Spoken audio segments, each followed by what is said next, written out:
Mesdames et messieurs, fidèles téléspectateurs des canaux Congo Télévision, bienvenue à votre émission Zoom qui reçoit pour vous ce soir Maître Fabrice Pelende qui est président de la jeunesse à venir du MLC et cadre du MLC, ce parti politique cher à Jean-Pierre Bemba. Maître Fabrice Pelende, bonsoir.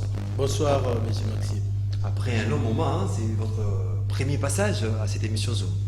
Tout à fait, ça fait un long moment que nous n'avons pas été en contact avec les médias. Merci vraiment pour votre invitation. Je pense que nous allons partager un bon moment tout au long de l'émission. Vous savez que nous avons d'autres occupations en dehors de communier avec notre peuple. Mais comme il s'agit des obligations, nous sommes toujours là pour être au chevet de l'actualité politique et bien entendu concourir au développement de ce grand pays qui est la République démocratique du Congo. Mesdames et messieurs, nous allons parler Congo, nous allons parler République démocratique du Congo avec Maître Fabrice Pelende, que je vous rappelle qu'il est président de la jeunesse à venir du MLC, cadre du mouvement de libération du Congo. Maître Fabrice Pelende, l'actualité au pays reste dominée par cette initiative, cette démarche entreprise par le président de l'Assemblée national Christophe Mbosso Okodia à Pwanga, ses bons offices auprès de confessions religieuses, justement pour déboucher à un consensus autour de la personne qui va piloter la CENI en remplacement de Corneille Nangaa. Pensez-vous que cette démarche initiée par Christophe Mbosso Okodia trouvera gain de cause? Cher Martine, vous savez, nous sommes dans un pays où tout vacille encore et nous sommes détenteurs de plusieurs jurisprudences, surtout au niveau du procès électoral. Ce qui nous étonne, c'est que nous répétons exactement la même chose à l'égard de tout ce qui s'est passé lié à tous les processus antérieurs. C'est ce qui dérange, puisque aujourd'hui, les responsabilités sont établies et partagées. Il faudrait qu'on se le dise aujourd'hui, l'enjeu politique tourne autour des confessions religieuses. Qui du moins à mon avis est d'ailleurs étonnant parce qu'on voit derrière ces confessions religieuses Dieu, la spiritualité, l'esprit qui doit animer les hommes venant de Dieu pour qu'il y ait un formalisme concret, totalitaire, pour que les politiques à leur tour puissent se gréver sur l'œuvre que produira l'Église afin que le pays puisse avancer. Mais le contraste que nous constatons, aujourd'hui l'Église est incapable de donner un ordre. Vous savez, ce sont des hommes de Dieu, animés de l'Esprit Saint. Ils ne réfléchissent pas comme nous les politiques. Au-delà de tout, et on peut dire qu'ils sont caractérisés par la foi. Mais ils peuvent mettre ces divergences-là de côté, proposer une personne. Je ne vois pas là où ça pourrait déranger de voir Abbé Cholet et Dodo Kamba se mettre à l'unanimité, proposer un nom en faisant référence à Dieu seulement. En faisant référence à Dieu pour que les hommes se substituent à cette volonté. Et c'est dans cette optique qu'ils vont sauver le pays. L'Église a sauvé le pays tout au long de l'histoire des Européens. Lorsque vous citez les noms de Dodo Kamba et Abbé Cholet, sont-ils à la base de ces blocages? Mais qu'est-ce que le peuple attend? Le peuple attend un candidat. Aujourd'hui, la plénitude de l'air est dévolue. Ni l'Assemblée nationale, ni le président de la République, ni Jean-Pierre Bemba avec les MLC. Personne ne peut concourir aujourd'hui à choisir un candidat président de la CENI. Cette plénitude, comme je l'ai dit, revient aux confessions religieuses. Voilà qui sont divisées. Alors, quelle sera la conséquence? Nous risquons d'aller vers un processus qui sera chaotique. Et au lendemain de ce processus, on parlera encore des élections en 2028. Vous voyez que le pays est dans une situation qui stagne. Alors que nous sommes dans une situation politique aujourd'hui où le pays doit bénéficier, profiter de sa richesse. Parce que Maxime, je vous dis, nous sommes dans un boom économique. Aujourd'hui, le peuple congolais doit profiter de sa richesse. Dans les 10, 20 ans, 30 ans qui viennent, si les Congolais ne saisissent pas cette opportunité, il tombera dans l'abîme, il tombera dans un gouffre profond où le malheur sera pérenne. Pourquoi? Parce qu'aujourd'hui, tout ce qui est convoitisé dans le monde se trouve au Congo. Et le Congo attend de quoi pour décoller? Et les politiques n'en profitent pas.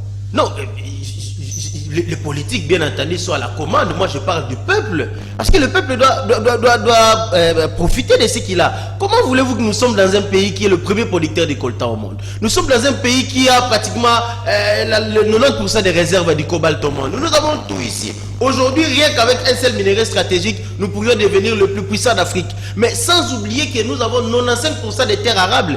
Écoutez, le Congo pourrait être l'un des pays les plus riches au monde. Mais c'est cet amalgame, ces contrastes que nous constatons, nous fait très mal.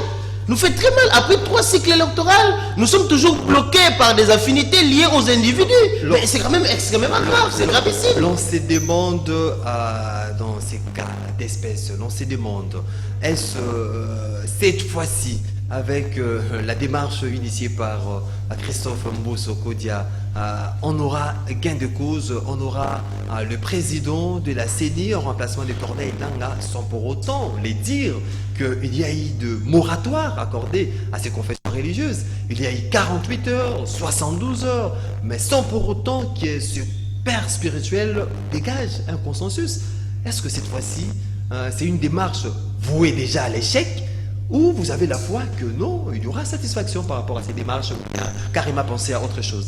C'est dans de telles circonstances qu'on entre dans l'histoire. C'est dans de telles circonstances que des individus deviennent de grands hommes qui seront commémorés de génération en génération. Vous savez, Simon Kimbangu a fait sa part des choses. Il y a eu des gens de l'église qui ont succédé. Même Mosengo qui nous a quittés, il a laissé des traces. Mais aujourd'hui, qu'est-ce que l'église aujourd'hui laissera? Parce que être en divergence sur base d'un individu, je ne pense pas que sur les 100 millions de Congolais que nous estimons aujourd'hui, il n'y a que cette personne-là.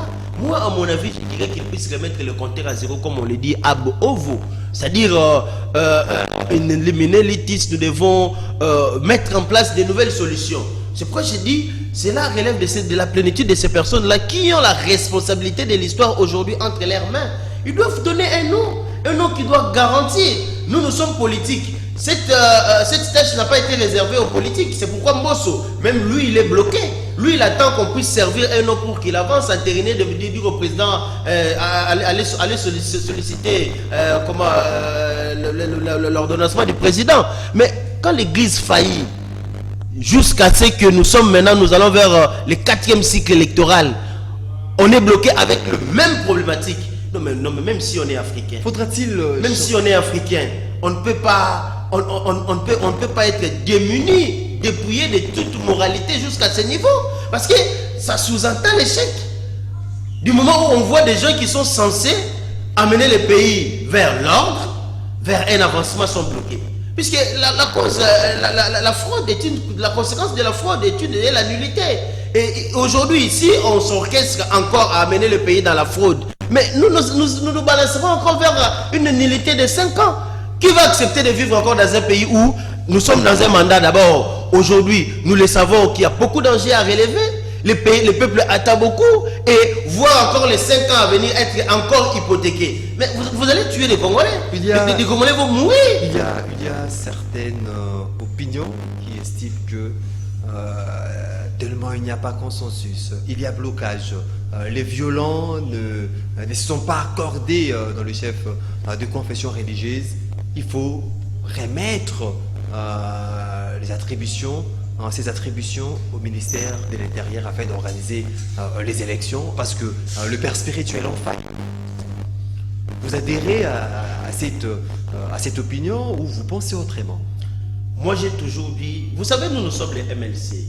Les MLC, c'est un catalyseur du pouvoir public au Congo aujourd'hui. C'est pourquoi moi j'ai toujours félicité M. Jean-Pierre Bemba, parce qu'au-delà de sa bourgeoisie, de son bien-être social, il a laissé tout ça entrer en forêt, aller venir sauver le Congo. Mais aujourd'hui, il faudrait qu'il y ait des relais. Nous venons d'intervenir pour barrer la route à Kabila, nous l'avons dégagé.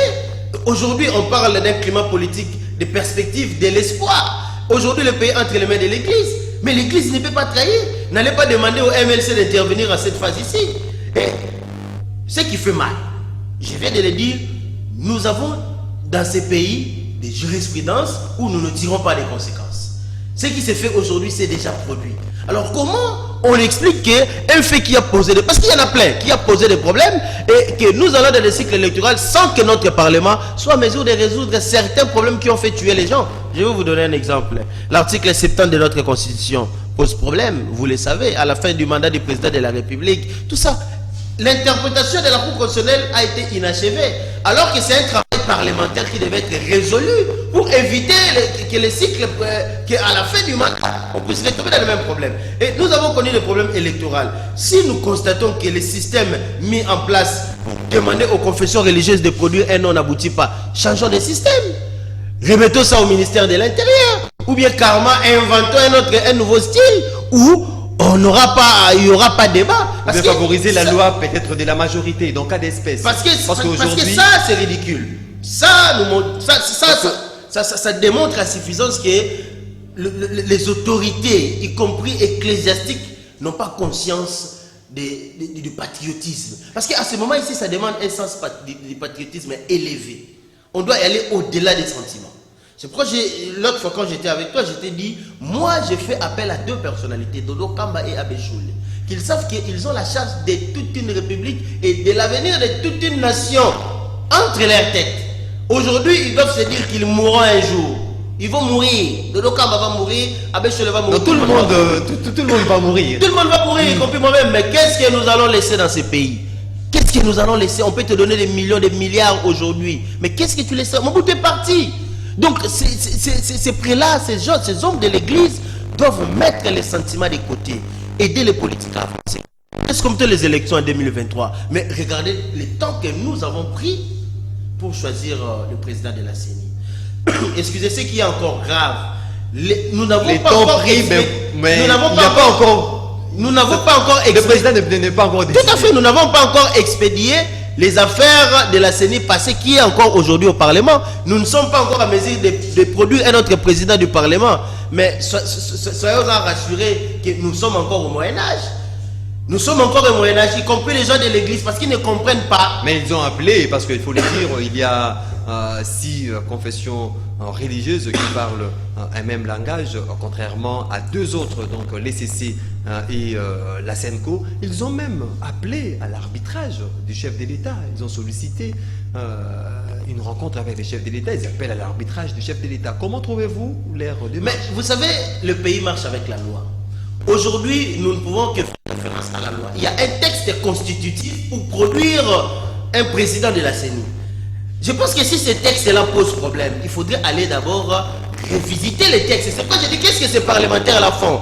Ces parlementaires-là vous amènent une loi où les bailleurs doivent montrer la facture aux locataires qui relève d'ailleurs des obligations de bail. La proposition de beau à loyer. Mais c'est ridicule ça. Ça relève des obligations. On vous amène des lois où des pères et des mères. On vous amène des lois où il faut donner l'argent au tas pour... Non mais tout ça c'est ridicule. Le Parlement, avec tous les enjeux, avec toute la souffrance du peuple congolais, devrait tout au début, comme j'ai dit, éliminer les TIS au début. On vous attend en 2023. Il n'y a pas de problème. Être député et puis proposer... Vous savez, chaque génération laisse ses traces. Proposer des lois aujourd'hui en faveur, qui concourent en faveur de la population. Il n'y a aucune loi qui fixe les barèmes salariales, par exemple. Aujourd'hui, vous voyez un Indien engager une personne, il paye cette personne-là $40 et l'État reste silencieux. Les députés pouvaient mettre une loi de barème salarial, les SMIC, pour engager une personne, il faut être en mesure de le payer soit 200, soit 150. Ce sont des bonnes lois. Vous comprenez? Nous avons besoin de lois qui garantissent la création de routes au moins 100 km par mois. Ce sont des bonnes lois. Dans 10 ans, le pays ne sera plus ce qu'il est aujourd'hui. Nous devons mettre des lois où on impose l'achat des bateaux de pêche relatifs au budget national. Au lieu que nous ayons un budget voracique qui ne fait que profiter aux politiciens. C'est-à-dire le pays doit comprendre que le monde évolue à vitesse grand V et le Congo reste derrière. Mais le Congo a des richesses qui permettent aux autres nations d'évoluer. C'est pourquoi nous serons toujours convoitisés, nous serons toujours attaqués parce que les Congolais maintenant dorment. Les Congolais produisent des lois immatures, des lois mal réfléchies, où on va sacrifier la coutume pour le commuer en loi. Tout ça, c'est... Tout ça ne profite à rien au peuple congolais. Alors que nous maintenons le même problème, les mêmes enjeux, les mêmes difficultés d'il y a depuis que Bemba a été élu président en 2006 jusqu'à aujourd'hui, rien n'a changé.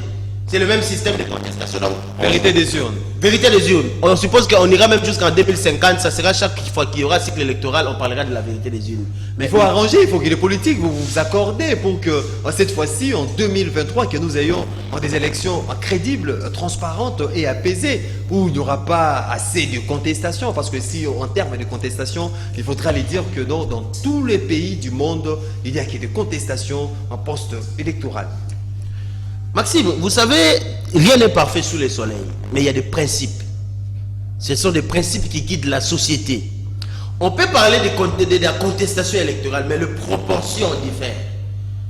La manière dont on conteste les élections en Europe est très différente des Africains. Et pire encore ici au Congo. C'est-à-dire nous devons faire en sorte que nous puissions nous adapter et être dans la même longueur d'onde que les restes du monde. Aujourd'hui au Congo, j'insiste, après 3 cycles électoraux, le 4e cycle électoral risque de poser le même problème qu'a posé au premier cycle, au 2e cycle, au 3e, au 4e. Un cercle vicieux. Non mais c'est fallacieux, c'est ridicule et c'est déplorable et minable pour les Congolais que nous sommes. Donc la respecter aujourd'hui revient aux confessions religieuses.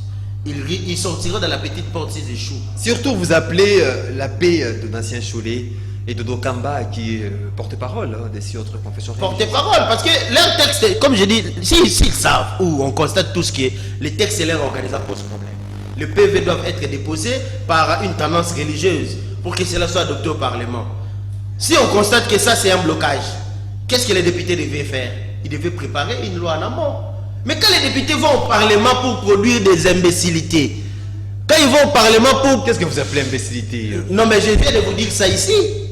Qu'est-ce que ça va apporter dans la survie de toute une nation alors que nous avons des problèmes sérieux aujourd'hui qui bloquent les pays? Pourquoi ils ne parlent pas de ça? Moi je vous parle tantôt de l'article 70. Vous avez déjà entendu un député évoquer cet article-là? Ils sont où? Ils attendent qu'on arrive en 2023 quand Tshisekedi dira, je ne dis pas qu'il dira à le dire, puisque s'il se maintient au pouvoir, quelle est la loi contraignante qui barrera Saoudi? Il n'y en a pas. La Constitution prévoit, donne mandat à 5 ans renouvelable une fois. Mais Kabila n'a pas fait 5 ans, Kabila a fait 7 ans de mandat. Et le deuxième mandat de Kabila a glissé 2 ans après. Qu'est-ce qu'on a fait à Kabila? Et ce problème est resté lettre morte, ça n'a jamais trouvé de solution. Il s'est posé un problème de moyens. Non, mais écoutez... Il fallait harmoniser vous savez, si on laissait chaque les acteurs politiques. Vous savez pourquoi nous sommes une société? Parce que nous sommes régis et réglementés par une loi. C'est pourquoi chacun ne peut pas faire ce qu'il veut. Nous sommes tous substitués à la loi. Donc c'est pour dire qu'à tous les niveaux de la société, la loi doit intervenir, réguler et réglementer la société. Je te parle ici, s'il y avait des députés avérés, ils devraient se pencher sur tous les reliquats constitutionnels, sur tout ce qui a dérangé dans la Constitution durant tous les procès électoraux. On devait voir aujourd'hui, est-ce que ces processus, pour que ça soit crédible, quelle attitude devons-nous adopter? Quelle formule?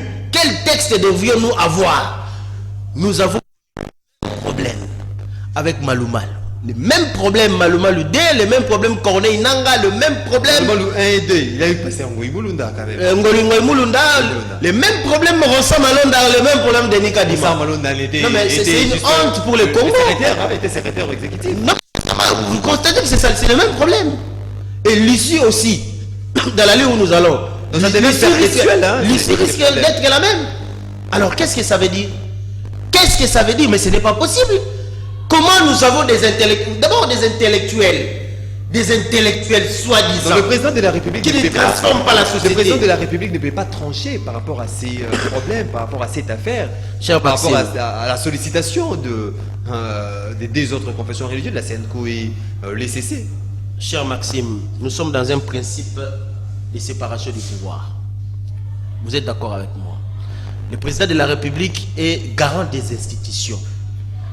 Mais il a sa parcelle de responsabilité. Vous n'allez pas demander au président de la République d'interagir au Parlement.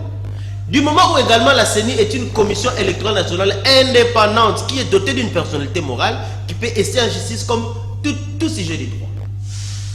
Comment le président peut s'immiscer là-dedans? Alors c'est par quelle intention? Vous voulez faire de lui un dictateur alors? C'est par quelle intention? Non, mais les intentions, quand vous dites les intentions sont cachées. Nous, on voit la réalité. La réalité, c'est qu'aujourd'hui, les confessions religieuses font la honte de notre pays. Font la honte de ces pays. Et surtout qu'on parle de l'église. Excusez-moi, je suis un peu arrivé. Là où il y a la foi. Mais au-delà de toute tendance, on peut imposer en regard de ce que Dieu a dicté. Combien de hommes de Dieu dans l'église, dans l'histoire, ont sauvé le monde venant de l'église? Nous n'allons pas citer des noms. Je pense que c'est une responsabilité aujourd'hui que les confessions religieuses doivent endosser. Là, je suis dans le volet purement lié aux confessions religieuses. Mais sur le plan politique, rentrons maintenant dans la peau des politiciens. Nous avons des tendances politiques aujourd'hui au Congo qui sont bien définies. nous avons un grand parti comme le MLC, qui ne peut jamais craindre les élections. Je dis bien jamais craindre les élections.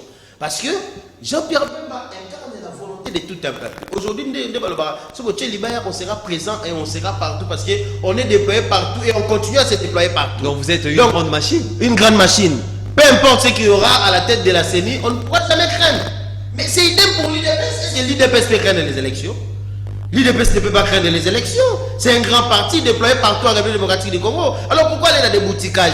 Pourquoi aller dans des formalités? Pourquoi aller dans des conciliables? C'est ridicule. On peut citer aussi l'ensemble.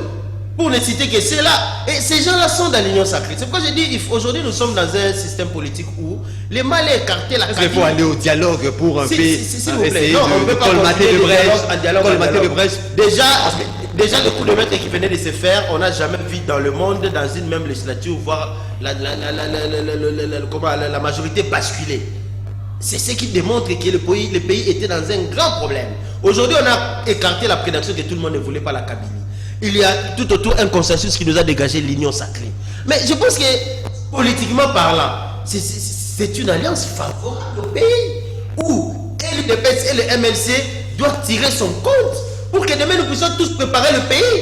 Et personne n'a craint de les élections. Parce que ce sont ces tendances-là qui sont proches de la volonté populaire.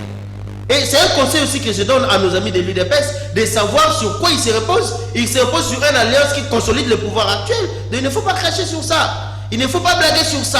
Parce qu'aujourd'hui, si on est dans cette conformité, si on ne parle plus de tout ce qui se disait sur Tshisekedi, parce que vous voyez le MLC là où il est. Le MLC est catalyseur. Le MLC a fait asseoir les choses. Le MLC a donné les perspectives pour l'avancement. Alors, on ne va pas laisser ça à l'église. Devenir dilapidé. Je ne condamne pas des individus, mais je parle des églises en tant que représentants de Dieu sur terre. Pourquoi on les a confié la présidence de la CENI? Parce que la CENI, c'est un organe majeur pour mettre en place la démocratie. C'est la principale institution d'appui à la démocratie au Congo. C'est par terre de la CENI que nous avons un État démocratique et des représentants démocratiquement élus. Bon, dites-moi, si cette CENI-là est inféodée, si cette CENI-là est prise en otage, est ballottée, est tendancieux, tous les pays qui sera tendancieux. En termes de... Donc il n'y a rien qui marchera. Mais moi, ça me fait mal. On doit évoluer comme ça dans un pays où on met des enfants au monde. On voit déjà les dangers à l'horizon. C'est gravissime.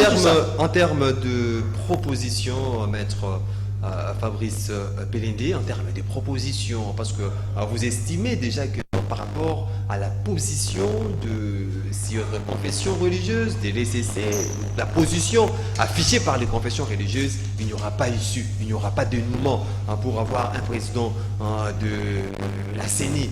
Que faudra-t-il faire dans ces cas d'espèce? Ce qu'il faudrait faire, je l'ai épinglé tantôt, peut-être que vous n'avez pas tiré attention. Nous venions d'un processus électoral chaotique. On ne peut pas se voiler la face, tout le monde le sait. Qui nous a menés dans des concessions politiques pour consolider le pays, où je vous ai parlé du concours du MLC. Mais tout au début de cette législature, ce que les députés devraient faire, c'est relever tous les reliquats qui ont mis à mal le processus démocratique. Tantôt, je vous ai cité l'article 70. Il y a beaucoup d'articles dans notre constitution qui posent problème. Vous avez par exemple l'article 209. Il y a des articles dangereux qui donnent la nationalité aux personnes qui ne sont pas congolais. Il y a beaucoup d'articles qui ont fait l'objet de controverses. Mais aucun de ces articles n'a été soumis au Parlement pour examen.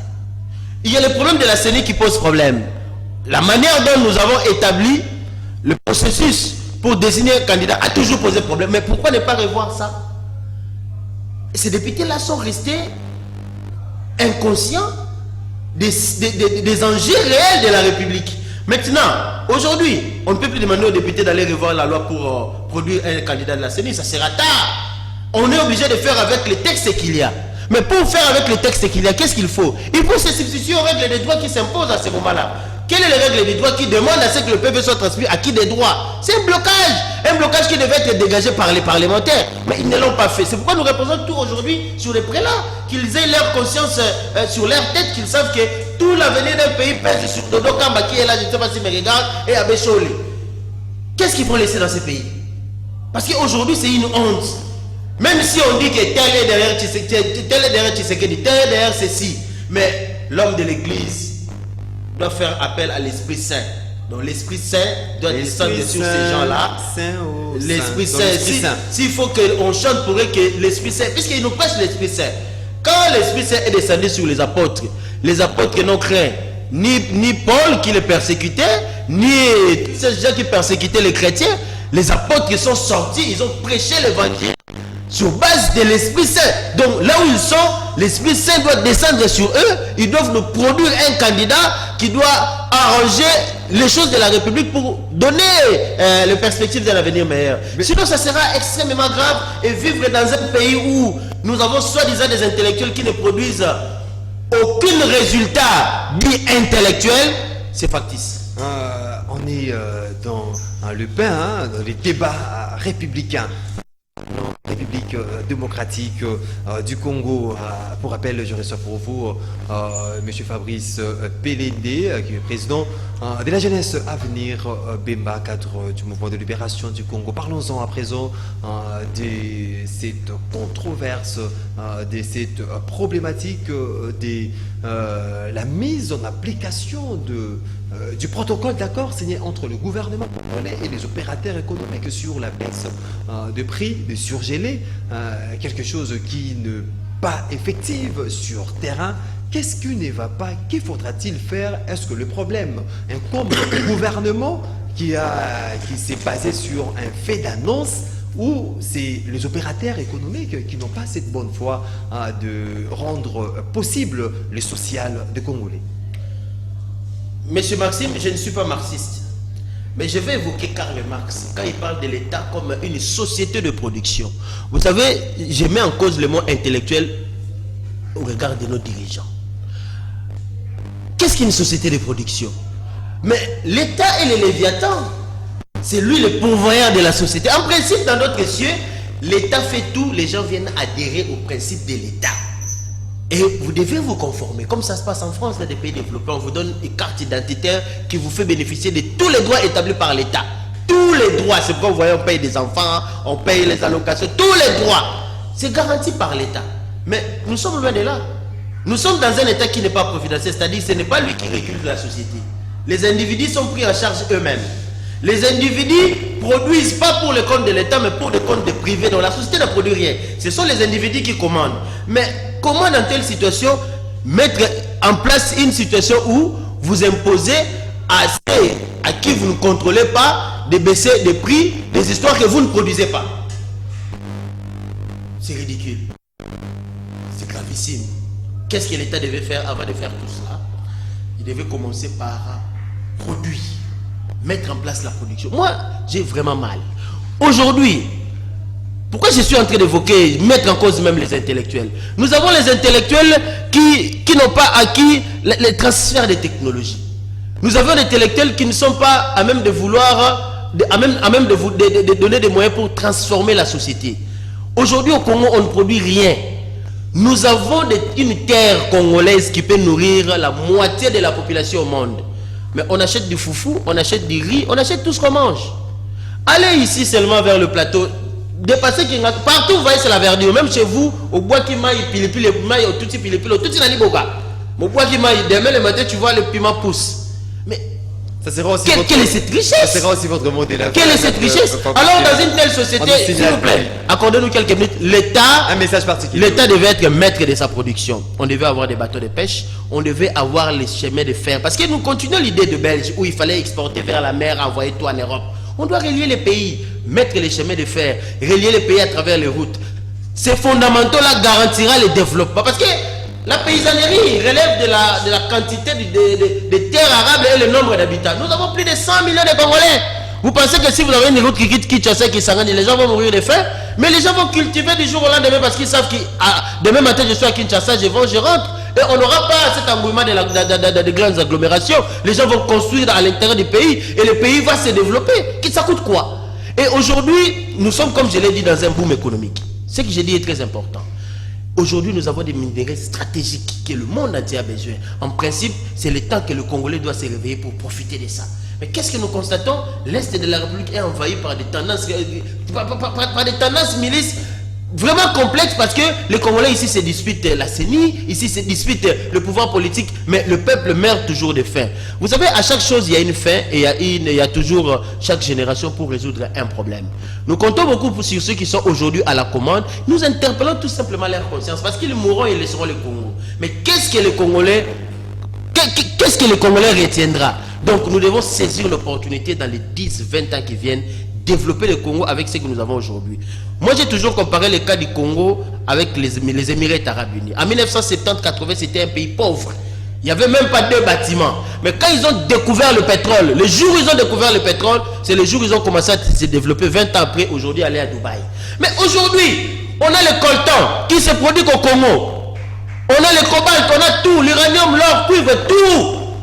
Et avec cette richesse-là, on peut devenir puissant au niveau de l'Afrique et développer toute l'Afrique. Aujourd'hui, vous quittez le nord, vous arrivez au Congo, vous êtes bloqué au Congo. Vous n'avez pas moyen d'accéder au sud. Un pays qui n'a pas de moyens de transport adéquats, ou même quand on parle des avions, tout Merci. ça, mais ce sont des choses qui relèvent Ici, de moins qui rien. Ici, je crois que... Quel contraste! Je crois que le gouvernement est interpellé et puis les pères spirituels sont ici également interpellés pour qu'il y ait avancement, pour qu'il y ait développement. Il faut unir nos efforts, essayons de décrisper un peu la situation en politique de notre pays pour donner un vent nouveau à la République démocratique du Congo. Le peuple en a vraiment souffert. Mesdames et messieurs, c'est la fin de cette émission. On a eu le réel plaisir de recevoir pour vous dans ces plateaux Maître Fabrice. Bon, je peux quand même saluer Maître Fabrice Pelende, qui est président de la jeunesse Avenir Bemba du MLC et cadre du MLC. On vous dit en 5 secondes, je salue beaucoup mon président Jean-Pierre Bemba et tous ceux qui croient au MLC. Le MLC a toujours décanté la situation des pays et croyez-en en nous que le MLC ne lâchera pas l'affaire. On sera heureux le jour où on verra Bemba président de la République. C'est ce jour-là que les choses vont changer. L'émission réalisée par Moronzambe Christian Pantolo était du côté de la régie, héritier Toubilandou à la prise de vue. Je vous retrouve la semaine prochaine pour un autre numéro de votre émission Zoom. D'ici là, portez-vous bien. Les programmes continuent sur Canal Congo Télévision.